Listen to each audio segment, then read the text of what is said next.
வணக்கம் சார். வணக்கம். சார், இன்னைக்கு கோல்டோட பிரைஸ் மொமெண்ட்ல வந்து கொஞ்சம் ஏறி இருக்கு அப்படின்னே சொல்லலாம். ஏன்னா இப்ப 2 நாளா பார்த்தோம் அப்படின்னா அதே விலையில தான் இருந்துச்சு. ஸோ நேற்றைய விலை பார்த்தோம் அப்படின்னா சேம் ரேட். அதுக்கு முந்தின நாள் என்ன விலையில இருந்துச்சோ அதே ரேட்ல தான் இருந்துச்சு. ஆனா இன்னைக்கு கோல்டோட பிரைஸ் வந்து ஏறி இருக்கு. ஸோ இதுக்கு ஏதாவது பர்டிகுலரா ரீசன் எதுவும் இருக்கா சார்? இல்ல இருக்கு. கண்டிப்பாக இருக்கு. நேற்றைய தினம் அமெரிக்காவில் வெளியான ஜாப் ரிப்போர்ட். அந்த எத்தனை பேருக்கு வேலை கிடைத்தது என்பது பற்றிய ஒரு புள்ளிவிவரம் வெளியிடப்பட்டது. நான் ஃபார்மிங் பேரோல்ஸ் டேட்டான்னு சொல்லுவாங்க. இந்த டேட்டா எதிர்பார்த்ததை விட மிகவும் குறைவாக காணப்பட்டது. அதாவது கிட்டத்தட்ட 80,000 பேருக்கு வேலை கிடைத்திருக்கும் என்கின்ற எதிர்பார்ப்பு இருந்த நிலையில, 20,000 பேருக்கு மட்டுமே கிடைத்ததாக புள்ளிவிவரம் வெளியானது. இதனை அடுத்து தங்கத்துல ஒரு கிட்டத்தட்ட ஒரு 2 நாட்கள்ல பார்த்தீங்கன்னா, $250 என்ற அளவுக்கு சந்தையில சர்வதேச சந்தையில இப்ப $4,233 இது மாரி நேத்திக்கு குளோசிங் முடிஞ்சிருக்கு. ஸோ சர்வதேச சந்தையில இது ஒரு பவுன்ஸ் பேக் ஆயிருக்குங்கிறது மறுக்க முடியாது. நிச்சயமாக அது ஏற்றம் கண்டுள்ளது. அதுக்கு முக்கியமான ரீசன் இந்த பேரோல் டேட்டா குறைஞ்சு காணப்பட்டது அடிப்படையில அவங்களுக்கு என்ன மார்க்கெட்டுக்கு ஒரு சிக்னல் கிடைக்குதுனாக்கா, இந்த தகவல் வந்ததுனால இந்த வட்டி விகிதங்கள்ல வரக்கூடிய காலகட்டத்தில் ஏதாவது மாற்றங்கள் இருக்காது அப்படிங்கின்ற ஒரு நம்பிக்கை அவங்களுக்கு வந்திருக்கு. இதனால இந்த சந்தையில இந்த வெளியேற்றத்தை நம்மால் பார்க்க முடிகிறது. சார், அதே மாதிரி யுஎஸ் உடைய அந்த ஃபெடரல் ரிசர்வ் பேங்க் உடைய அந்த இன்ட்ரெஸ்ட் ரேட் உடைய அந்த எக்ஸ்பெக்டேஷன் அப்படின்றது கோல்டு பிரைஸை ஒரு பெரிய லெவல் இம்பாக்ட் பண்ணுது அப்படின்னு சொல்றாங்க. ஸோ அது என்ன மாதிரியான கனெக்ஷன் இருக்கு? ஸோ ரேட் கட் வந்துச்சு அப்படின்னா கோல்டு எவ்வளவு பெனிஃபிட் ஆகும் சார்? அதான் இப்போ உடனடியாக இது ரேட் கட் இருக்குமானாக்கா, சந்தை எதிர்பார்ப்பு நிலையில வர்த்தகம் ஆகிக் கொண்டிருக்கிறது. அதாவது இந்த டேட்டா வெளியானதுனால குறைந்த பேருக்கே வேலை கிடைத்துள்ளது. இதனால அவங்க வட்டி விகிதத்தை வரக்கூடிய செப்டம்பர் மாதத்தினுடைய கூட்டத்துல வட்டி விகிதத்தை உயர்த்த மாட்டார்கள் என்கின்ற ஒரு கருத்து இருக்கலாம் அப்படிங்கிற அடிப்படையில இந்த இந்த ஏற்றமானது காணப்படுகிறது. ஆனா இந்த வட்டி விகிதம் எப்படி இது ஏற்றுவதா அல்லது நியூட்ரல் ஸ்டாண்ட் எடுப்பதா அல்லது குறைப்பதா, இந்த மூணுத்துல அவங்க எப்படி எடுக்கலாம் அப்படின்னாக்கா, எதன் அடிப்படையிலனா இந்த ஒரு டேட்டாவை மட்டும் அவங்க வச்சு பண்ண மாட்டாங்க. இதுக்கு அடுத்ததாக செப்டம்பர் இப்போ வரக்கூடிய ஆகஸ்ட் 12ஆம் தேதி அங்க பணவீக்கம் குறித்த ஒரு புள்ளிவிவரம் வெளியாக இருக்கிறது. இன்ஃப்ளேஷன் டேட்டா வெளியாக இருக்கிறது. ஸோ இன்ஃப்ளேஷன் டேட்டா முக்கியமா அதுவும் ஒரு முக்கிய ஒரு புள்ளிவிவரமாக அவர்கள் பார்ப்பார்கள். அது ஏற்கனவே சென்ற மாதத்தினுடைய ஜூன் மாதத்தினுடைய இன்ஃப்ளேஷன் 3.5% இருந்தது. இது இப்போ குறையுதா, என்ன நடந்திருக்குங்கிறதை இனிமேல் தான் பார்க்கணும். ஸோ அது ஒரு அடுத்த ட்ரிகரிங். அதாவது இப்போ இந்த தங்கத்தினுடைய விலை இந்த நிலையிலிருந்து அடுத்த நிலைக்கு செல்லுமா அல்லது இதே நிலையில தொடருமா என்பதற்கு இந்த பணவீக்கம் குறித்த ஒரு புள்ளிவிவரம் முக்கியத்துவம் வாய்ந்ததாக பார்க்கப்படுகிறது. ஸோ வட்டி விகிதத்தை அது நாளும் இன்னும் செப்டம்பர் மாதத்துல அடுத்த கூட்டம் நடைபெற இருக்கிறது. ஸோ இது உடனடியாக சந்தைகள்ல இந்த வட்டி விகிதத்தை பத்தி இப்படி நடக்கலாம் அல்லது மேற்கொண்டு அதிகரிப்பதற்கான வாய்ப்புகள் இருக்கு அல்லது இல்லை அப்படிங்கிற முடிவுல தான் இந்த வர்த்தகம் நடைபெற்று வருகிறது. சரி, இப்ப செப்டம்பர்ல மீட்டிங் நடக்கும் அப்படின்ற மாதிரி சொன்னீங்க. சோ அப்ப ரேட் கட் வருது இல்ல ரேட் ஹைக் வருது அப்படின்ற அந்த எக்ஸ்பெக்டேஷன்னால இப்போ கோல்டோட பிரைஸ்க்கு ஏதாவது ஒரு இம்பாக்ட் இருக்குதா சார்? அப்ப நடக்கிறதுக்கு இப்பயே ஏதாவது ஒரு மொமெண்ட் தெரியுதா? இல்ல அதுதான் மார்க்கெட் இந்த இந்த நேற்றுக்கு வெளியான இந்த ஜாப் ரோல் பேரோல் டேட்டால வச்சு அவங்க என்ன பண்றாங்கன்னா, வட்டி விகிதத்தை உயர்த்த மாட்டார்கள், இந்த 2026ஆம் ஆண்டுல வட்டி ஏற்றம் என்பது இருக்காது அப்படிங்கிற ஒரு ஒரு கருத்து வந்திருக்கு, ஒரு ஒப்பீனியன் வந்திருக்கு. அந்த ஒப்பீனியன் பேஸ்ல உடனடியாக அந்த தங்கத்தினுடைய விலையில பிரதிபலித்திருக்கு. ஸோ இது இது மறுபடியும் நடக்குமா நடக்காதங்கிறது செப்டம்பர் கூட்டம் முடிவுல தான் நமக்கு தெரிய வரும். பட் வரக்கூடிய புள்ளிவிவரங்களை அடிப்படையில அவங்க இதனுடைய விலையுடைய போக்கு அதன் அடிப்படையில் தான் நடைபெறுகிறது. ஸோ அடுத்து ஒரு டேட்டாவா வரக்கூடிய பிபிஐ டேட்டா, இது வரக்கூடிய இந்த ஆகஸ்ட் 12ஆம் தேதி சிபிஐ என்று சொல்லக்கூடிய கன்சியூமர் பிரைஸ் இன்ஃபிளேஷன் வரப்போகுது. அதுக்கடுத்து பிபிஐன்னு ஒரு டேட்டா ஒன்று வரும். ஸோ இந்த 2 டேட்டாவும் தான் முக்கியத்துவம் வாய்ந்த ஒரு புள்ளிவிவரமாக நான் பார்க்கின்றேன். இந்த மூணுமே அவர்கள் சந்தைகள் எதிர்பார்த்ததை விட, அதாவது பெடரல் எதிர்பார்த்ததை விட குறைவாக காணப்படுமே. ஆனால் நிச்சயமாக வட்டி விகிதங்களை உயர்த்துவதற்கான வாய்ப்புகள் மிக குறைவாக இருக்கு. சார், அதே மாதிரி இன்னொரு ஒரு முக்கியமான ரீசன் என்ன அப்படின்னு பார்த்தோம் அப்படின்னா, US dollar at the same time இந்த ட்ரெஷரி பாண்ட் ஈல்டு. ஸோ இந்த ரெண்டுமே கோல்டோட பிரைஸ்க்கு ரொம்பவே முக்கியமான ஃபேக்டரா இருக்கும். கோல்டோட பிரைஸ் மொமெண்ட்டுக்கு இது ஒரு முக்கியமான ஃபேக்டர் அப்படின்னு சொல்றாங்க. ஸோ அது என்ன ரீசன்னால சார்? ஆமா, நிச்சயமாக. அதாவது இந்த டாலருடைய மதிப்புக்கும் இந்த வட்டி விகிதத்துக்கும் தங்கத்துக்கும் இந்த மூணுமே ஒண்ணுக்கு ஒண்ணு பின்னி பிணைந்த ஒன்றாக தான் இருக்கிறது. டாலருடைய மதிப்பு நம்ம ஒரு வாரத்துக்கு முன்பாக எல்லாம் கிட்டத்தட்ட பாத்தீங்கன்னா 101, 100.75, 100.5 100க்கு மேலே தான் இந்த டாலர் இண்டெக்ஸ் ஆனது வர்த்தகமாகி கொண்டிருந்தது. ஆனால் இப்போ நேற்று 2 நாட்களாக கடந்த வியாழக்கிழமை இரவு சரி, வெள்ளிக்கிழமையும் சரி 99.5 90.75 அதாவது 100க்கு குறைவாக காணப்பட்டது. அதாவது டாலர் சற்று வலுவிழந்து காணப்பட்டது.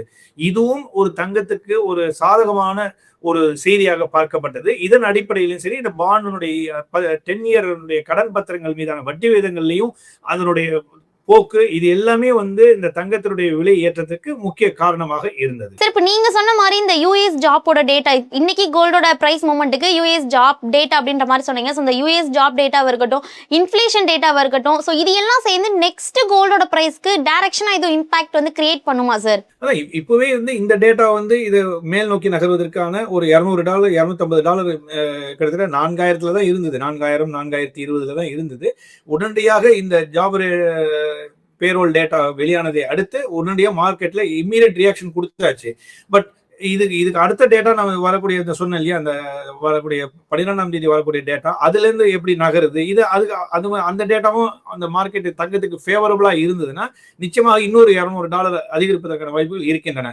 ஆனால் இதுல முக்கியமாக நாம் கவனிக்க வேண்டியது என்ன என்றால்,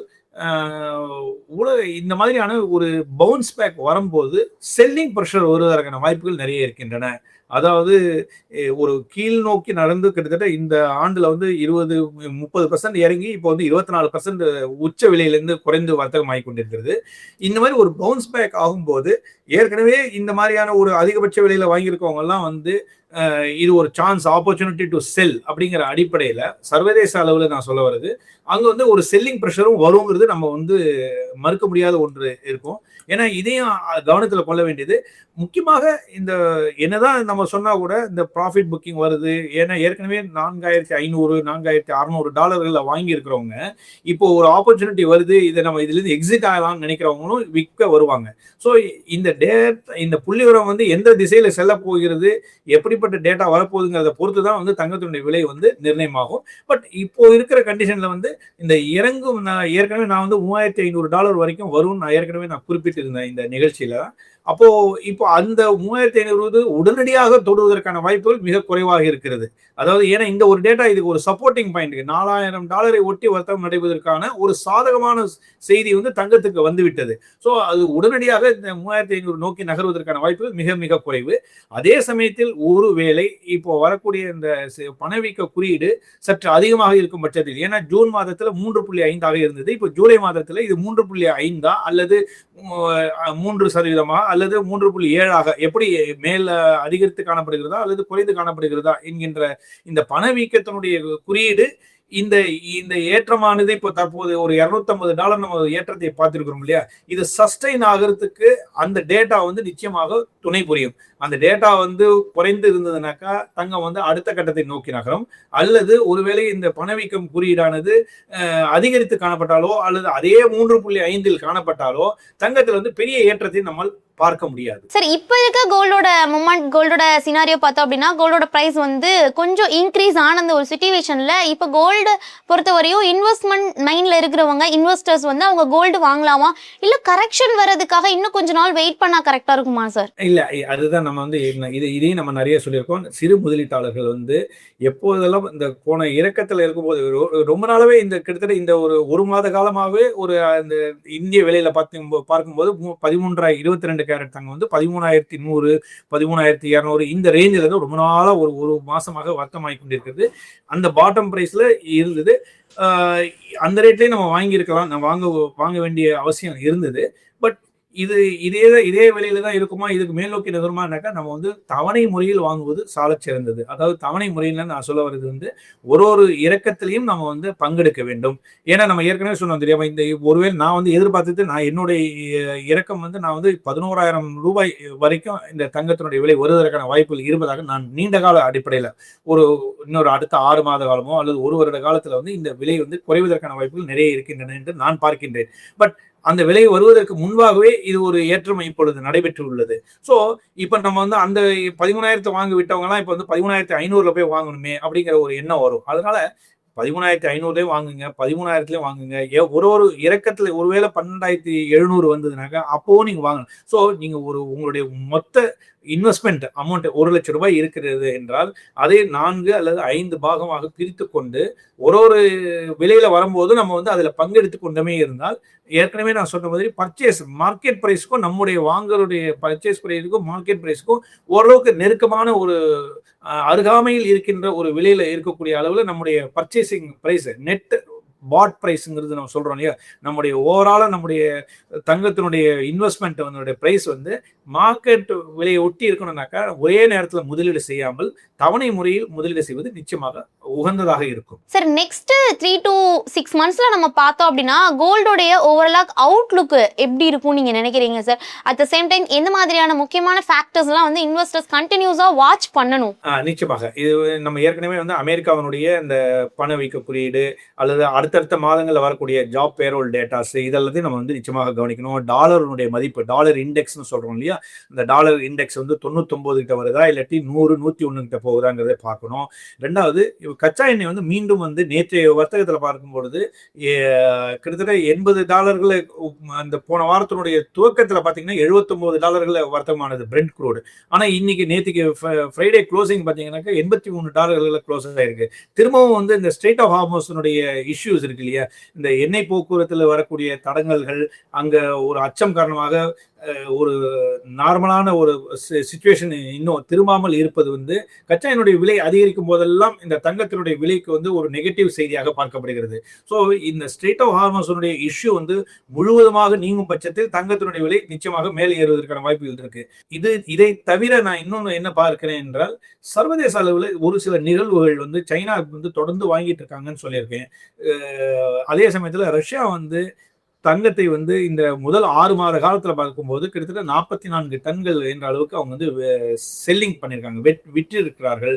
ஸோ தங்கத்தினுடைய விலை ஏறும்போது ரஷ்யாவினுடைய நடவடிக்கை எப்படி இருக்கிறது என்பதை நாம் வந்து முதலீட்டாளர்கள் புரிந்து கொள்ள வேண்டும். அவர்கள் எப்படிப்பட்ட நடவடிக்கைகளை எடுக்கிறார்கள்.